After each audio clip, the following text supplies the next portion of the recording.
Hello friends, welcome to BPSC Bihar. इस वीडियो के अंदर हम बीपीएससी टीआरई सेकंड फेज़ में पूछे गए ज्योग्राफी के क्वेश्चंस को डिस्कस करेंगे जो दिसंबर 2023 में हेडमास्टर का एग्ज़ाम हुआ था। ये उस वाले एग्ज़ाम के क्वेश्चन पेपर में से लिए गए ज्योग्राफी के प्रश्न हैं।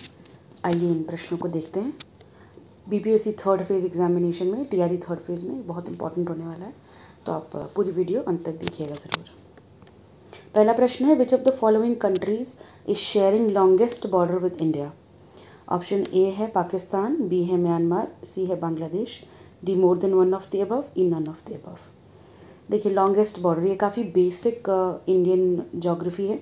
एनसीईआरटी जब आप पढ़ते हैं ज्योग्राफी की तो उसमें आपको मिलता है पढ़ने के लिए, ठीक है। 6th to 10th की एनसीईआरटीज़ पढ़ेंगे उसमें ही आपका कवर हो जाएगा, ये बेसिक्स में से। इस प्रश्न का उत्तर है बांग्लादेश, माफ़ करिएगा। बांग्लादेश जो है वो सबसे लंबा बॉर्डर शेयर करता है।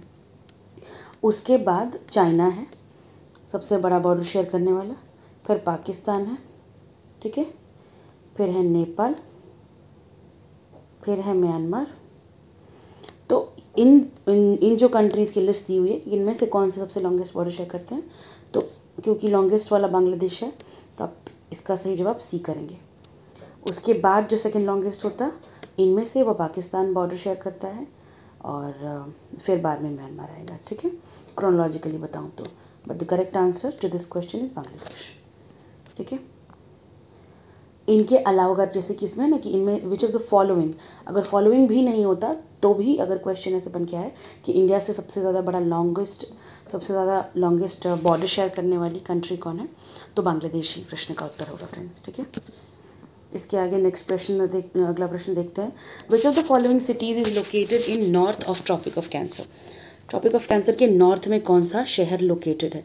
तो हम सबको पता है कि कर्क रेखा जिसे कहते हैं हम 23.5 डिग्री नॉर्थ, ये माफ़ करिएगा, ये हमारे भारत से होकर के गुजरती है ना। इसमें से कौन से शहर हैं जो इस कर्क रेखा के नॉर्थ में लोकेटेड हैं, साउथ में नहीं बल्कि नॉर्थ में लोकेटेड है। ऑप्शंस दिए हुए हैं, ए भोपाल, बी आइजॉल, सी रांची। भोपाल एमपी की राजधानी है फ्रेंड्स, ठीक है। मिजोरम की राजधानी है आइजॉल और रांची झारखंड की राजधानी है, ठीक है। तो इसके लिए आपको मैपिंग बहुत अच्छे से करनी होगी। उस वक्त अगर आपने ध्यान से मैपिंग नहीं की हो तो इस तरह के क्वेश्चंस को हैंडल करना मुश्किल हो जाता है, क्योंकि यहाँ पे नॉर्थ साउथ लोकेशन पूछ रहे हैं। थोड़ा सा डिटेल में आपको मैप याद होना चाहिए। मैंने इसीलिए यहाँ पर एक मैप रखा हुआ ताकि हम इसको अच्छे से डिस्कस कर सकें। देखिए ये है ट्रॉपिक ऑफ कैंसर कर्क रेखा, ये देख रहे हैं आप, ठीक है। 23.5 डिग्री ये जो जा रही है डॉटेड लाइन। अब ये भारत के किन किन राज्यों से होकर गुजर रही है आप यहाँ से नोट कर सकते हैं इसको। गुजरात, मध्य प्रदेश, छत्तीसगढ़, झारखंड, वेस्ट बंगाल है, त्रिपुरा है और फिर मिजोरम है, ठीक है। तो इन सब में से आप देख सकते हैं कि गुजरात जो है ये इसका कैपिटल गांधीनगर, ये भी साउथ में लाई करता है, ठीक है, ट्रॉपिक ऑफ कैंसर के। Bhopal is also eight south, but कह सकते हैं एकदम उसके अलॉन्ग ही है। रांची भी साउथ में लाई करता है। उसके बाद त्रिपुरा का कैपिटल अगरतला नॉर्थ में लाई करता है और मिज़ोरम का कैपिटल आइजॉल भी नॉर्थ में लाई करता है। आप देख सकते हैं कि ये जो हमारा ट्रॉपिक ऑफ कैंसर बना हुआ है यहाँ पे, माफ़ करिएगा, ये हमारा ट्रॉपिक ऑफ कैंसर है उसके नॉर्थ में लाई कर रहा है ये ट्रॉपिक ऑफ कैंसर, और बाकी जो ये शहर हैं वो ये यहाँ रहे ऊपर में, ठीक है। तो हमें दिए गए ऑप्शंस में से आइजॉल प्रेजेंट है तो आइजॉल सही होगा, लेकिन अगर अगरतला और आइजॉल दोनों होते तो दोनों ही नॉर्थ में लाई करते हैं। आप यहाँ पे ज़रा सा ध्यान से देख लीजिए और इनके नोट्स बना लीजिएगा कि कौन कौन से स्टेट के कैपिटल्स जो है वो नॉर्थ में लाई करते हैं और कौन से स्टेट कैपिटल साउथ में लाई करते हैं ट्रॉपिक ऑफ कैंसर के इंडिया के अंदर। इस तरह से आप सारी स्टेट्स और उनके कैपिटल्स जो कि ट्रॉपिक ऑफ कैंसर से रिलेटेड है उनके नोट्स बना सकते हैं और नेक्स्ट एग्जाम के लिए तैयार कर सकते हैं। इस प्रश्न का ऐसा जवाब है आंसर बी आइजॉल, ठीक है, मिजोरम की राजधानी। आगे बढ़ते हैं साथियों। विच of the following rivers has the largest catchment area. इनमें से कौन सी नदी का कैचमेंट एरिया सबसे बड़ा है। कैचमेंट एरिया से आप समझ ही गए होंगे, रिवर जिस एरिया में अपने सारी ट्रिब्यूटरीज के थ्रू ड्रेन होती है उस पूरे के पूरे जहाँ जहाँ से अपना पानी डिराइव करती है अपने वाटर रिसोर्सेज को, उस सारे एरिया को, उस पूरे बेसिन को कैचमेंट एरिया कहते हैं। ठीक है, तो सबसे बड़ा कैचमेंट एरिया किसका है? ऑप्शन ए है काली नदी, ऑप्शन बी है पोन्नानी, सी है Periyar, D more than one and E none of the above. तो देखिए दोस्तों, ये थोड़ा सा कठिन प्रश्नों में से मैं कहूँगी, क्योंकि इनके कैचमेंट एरियाज याद होना थोड़ा सा मुश्किल है, लेकिन फिर भी क्वेश्चन कर सकते थे आप, क्योंकि डाउट जो है वो इन्हीं दोनों में जाएगा, पोन्नानी और पेरियार में। देखिए काली नदी जो है वो कर्नाटका की नदी है। ठीक है, ये कर्नाटका में ओरिजिनेट होती है और फिर अरब सागर में जाकर के ड्रेन हो जाती है। इस नदी का कुछ 5000 स्क्वायर किलोमीटर के आसपास का कैचमेंट एरिया है। पोन्नानी नदी जो है, इसको भारत पूजा भी कहते हैं। आपने पोन्नानी नाम नहीं सुना होगा शायद, लेकिन भारत पूजा ज़रूर सुना होगा। तो भारत पूजा नदी पोन्नानी नदी को ही कहते हैं। ये नदी तमिलनाडु से निकलती है। तमिलनाडु में अन्नामलाई हिल्स जो हैं वहाँ से निकलती है, वेस्टर्न घाट्स में जो पड़ते हैं, और वहाँ से होकर के फिर ये केरला को जाती है। तमिलनाडु से, तो अगर मैं भारत का नक्शा बनाऊँ तो कुछ इस तरीके से ये नदी यहाँ तमिलनाडु से निकल करके केरला जाती है, इस तरह से। ठीक है, दिस वे, और फिर अरब सागर में चली जाती है। तो ये नदी 2 स्टेट्स में ड्रेन कर रही है। क्लियर? पोन्नानी नदी या भारत पूजा नदी। इसका कैचमेंट एरिया जो है वो अराउंड 6000 स्क्वायर किलोमीटर से 6000 स्क्वायर किलोमीटर, और काली नदी का बताया था मैंने 5000 के अराउंड है। प्रिसिशन में थोड़ा सा दिक्कत होगा अगर आप एग्जैक्ट याद करेंगे कि 5086 या मतलब 6186 इस तरह से करने में तकलीफ होगी, बट इसको आप रफली याद रखिए। वैसे काली नदी का एग्जैक्टली है 5085 और भारत पूजा का है 6186 स्क्वायर किलोमीटर, बट आपको 5000 6000 के अराउंड कुछ याद रहेगा तो आप डिस्टिंग्विश कर सकते हैं एग्जाम में, क्योंकि बहुत सारे रिवर्स का कैचमेंट एरिया याद रखना बहुत मुश्किल है। उसके बाद जो है हमारी पेरियार रिवर यहाँ पे दी हुई है।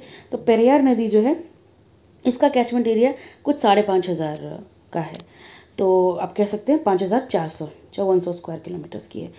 ये जो है पेरियार रिवर, ये केरला में ही ड्रेन करती है, केरला में ही ओरिजिनेट करके केरला में ही ड्रेन करती है। ये केरला की शिवगिरी हिल्स से निकलती है। ठीक है, पोन्नानी हमने देखा कि अन्नामलाई हिल से निकलती है और वहाँ से होकर के फिर ये केरला में आकर के ड्रेन करती है भारत पूजा रिवर। पेरियार जो है वो केरला की सबसे बड़ी रिवर है, लॉन्गेस्ट रिवर है, लेकिन आउट ऑफ द 3, इन तीनों में से सबसे लॉन्गेस्ट जो है वो पोन्नानी रिवर है, क्योंकि ये 6000 स्क्वायर किलोमीटर का इसका एरिया, कैचमेंट एरिया है। इसका 5000 का और पेरियार का 5400 का। ठीक है, तो out of the all Ponnani जो होगी, या फिर भारत पूजा या पोन्नानी, दोनों में से एक, दोनों ही नाम इन्हीं के हैं। तो ये वाला ऑप्शन सही है। ये रिवर 2 स्टेट्स में होकर गुजरती है। इसके रिलेटेड फैक्ट याद रखिएगा, हो सकता है प्रश्न बाद में आ जाए। ठीक है, और काली नदी और पेरियार जो है, ये दोनों रिवर्स कर्नाटका और केरला में ही, ये पूरी की पूरी कर्नाटका में ओरिजिनेट करके वहीं पे, और ये केरला से ओरिजिनेट करके अरब सागर में, ये भी अरब सागर में, ये भी अरब सागर में, सबकी सब वेस्टर्न फ्लोइंग रिवर्स हैं। तो अभी मैं देख रही हूँ पिछले कुछ सालों से ट्रेंड ऐसा है कि वेस्टर्न फ्लोइंग रिवर्स से काफ़ी सवाल पूछ रहे हैं, तो ध्यान रखिएगा, आप इनको अच्छे से कवर कर लीजिएगा। अगला प्रश्न है साथियों, which type of climate is in eastern Bihar according to Thornthwaite scheme. तो जब भी आप क्लाइमेट पढ़ते हैं, एनसीईआरटी अगर आप पढ़िएगा ज्योग्राफी की, तो उसमें आपको कोपेंस, थॉर्नटवाइट और दूसरे क्लाइमेट स्कीम्स को पढ़ने के लिए मिलेगा। ये सारे इंटरनेशनल ज्योग्राफर्स हैं, इनके दिए गए क्लाइमेट क्लासिफिकेशंस हैं। तो इन्होंने ना प्रेसिपिटेशन और इवेपोरेशन के बेसिस पे क्लाइमेट को बांटा था, पूरे विश्व के क्लाइमेट को बांटा था। वैसे इन्होंने भारत के क्लाइमेट को भी बांटा है, प्रेसिपिटेशन एंड इवेपोरेशन, कि कितना बारिश हो रहा है और कितनी भाप उड़ रही है, ह्यूमिडिटी कितनी है, इसके बेसिस पे। तो यहाँ पे जो क्लासिफिकेशंस दी हैं C2, C1 और A, इसमें से सही जवाब होगा C2। जो बिहार का जो ईस्टर्न एरिया है वो C2 में लाई करता है, क्योंकि वो C2 जो है वो ह्यूमिड वाला एरिया है। हमारा ईस्टर्न बिहार, वहाँ पे काफ़ी बारिश होती है। हमारा किशनगंज वाला डिस्ट्रिक्ट की बात कर रहे हैं वो यहाँ पर। तो ईस्टर्न वाला जो बिहार है, पूर्णिया, किशनगंज, कटिहार, जिन ज़िलों में ठीक ठाक बारिश होती है, वो ह्यूमिड वाले क्लाइमेट में आते हैं। और ह्यूमिड क्लाइमेट थॉर्नटवाइट स्कीम के अंदर C2 नाम से डिजिग्नेट किया गया है, इसलिए इसका सही जवाब C2A होगा। आइए थोड़ा सा मैं यहाँ पे थॉर्नटवाइट पे रोशनी डाल दूँ, क्योंकि इस तरह के प्रश्न काफ़ी पूछती है BPSC। तो थॉर्नटवाइट क्लाइमेटिक डिवीजन जो हम देखते हैं, इन्होंने ना एवोपोट्रांसपिरेशन या एवोपोरेशन एंड प्रेसिपिटेशन के कंसेप्ट पे 5 भागों में बांटा है पूरे भारत के क्लाइमेट को, आप यहाँ पे देख सकते हैं। तो पहला है पर ह्यूमिड क्लाइमेट, पर ह्यूमिड रीजन ऑफ इंडिया। तो ये जो ह्यूमिड रीजन है, जो इसे कहते हैं इसे ए नाम से डिनोट किया गया है, ठीक है। वेस्टर्न घाट्स, नॉर्थ ईस्ट के स्टेट्स और ये सारे के सारे एरियाज जो हैं इसमें लाई करते हैं। इसमें दो भाग होते हैं, ह्यूमिड ए, ह्यूमिड बी रीजन। इतना आपको डिटेल में डल करने की ज़रूरत नहीं है, बट आपको पता होना चाहिए कि ह्यूमिड वाले इलाकों को ये ए नाम से जो है वो डेजिग्नेट करते हैं।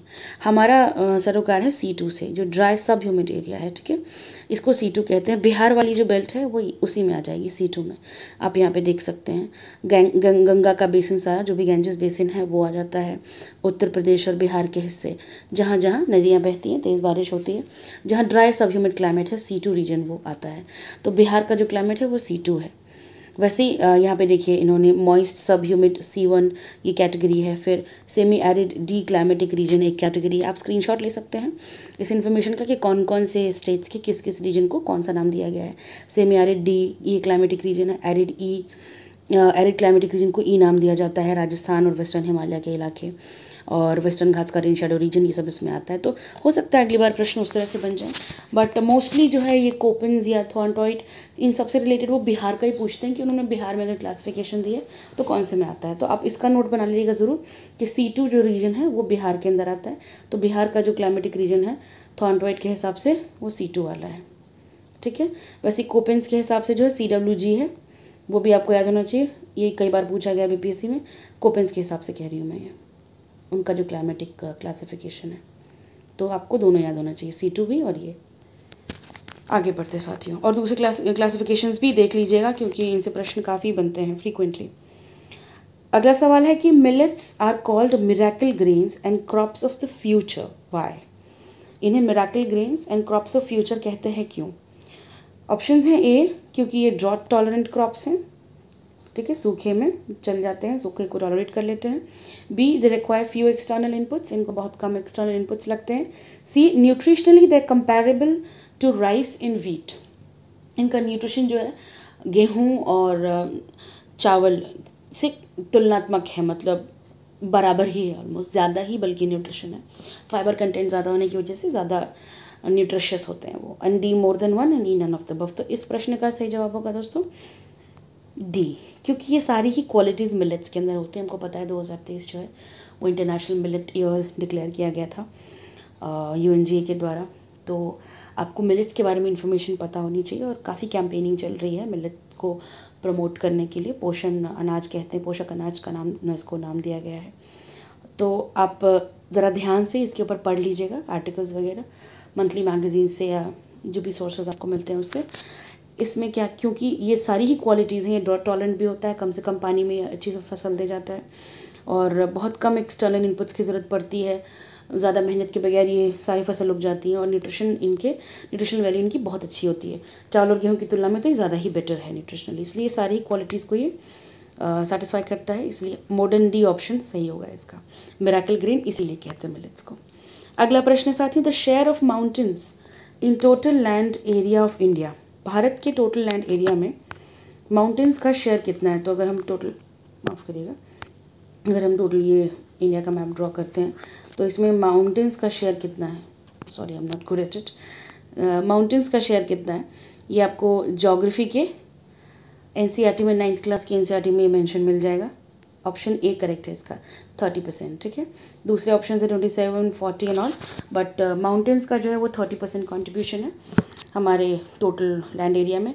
43% के आसपास जो है ये प्लेन एरिया होता है सारा हमारे इंडिया का, आधा लगभग कह सकते हैं प्लेन है, और 27% पठारी इलाके हैं, प्लेटियोज हैं। तो ये आप आंकड़े लिख लीजिएगा, काम आएंगे। 27% प्लेटो, 43% प्लेन और 30% जो है माउंटेन्स हैं। ज्योग्राफी 9th क्लास NCERT से है, straight question. Next, fossil fuels are example of which type of resources? Fossil fuel किस किस्म के रिसोर्सेज का एग्जाम्पल है? ऑप्शन ए है रिन्यूएबल, बी है बायोलॉजिकल, सी नॉन रिन्यूएबल, डी मोर, ई नन। तो हमें सबको पता है कि फॉसिल फ्यूल्स का इस्तेमाल इसीलिए कम करने के लिए गवर्नमेंट बल दे रही है, अपने पॉलिसीज़ को शेप कर रही है, क्योंकि वो नॉन रिन्यूएबल हैं, ठीक है।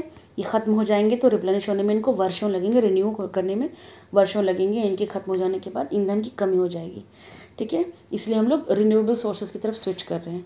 तो जो भी फॉसिल फ्यूल्स है उसमें हमारा कोल आ गया, ठीक है, पेट्रोलियम, कोल एंड ऑल। तो ये सारा का सारा नॉन रिन्यूएबल सोर्स हो गया, फॉसिल फ्यूल, ठीक है। इस तरह से हमने फ्रेंड्स सारे प्रश्न हल कर लिए हैं ज्योग्राफी के, जो हेडमास्टर वाले एग्ज़ाम में आए थे। इसी तरह मैं बाकी और एग्ज़ाम्स में पूछे गए दूसरे सब्जेक्ट की भी वीडियो लेकर के आऊँगी। अगर आपको वीडियो पसंद आई हो तो लाइक करिएगा, शेयर सब्सक्राइब करिए। दूसरी वीडियोस जल्द ही आ रही हैं, अलग अलग सब्जेक्ट्स की, अलग अलग क्लासेस की। Please continue watching them and wish you all the best for exam. इस वीडियो के लिए इतना ही, धन्यवाद।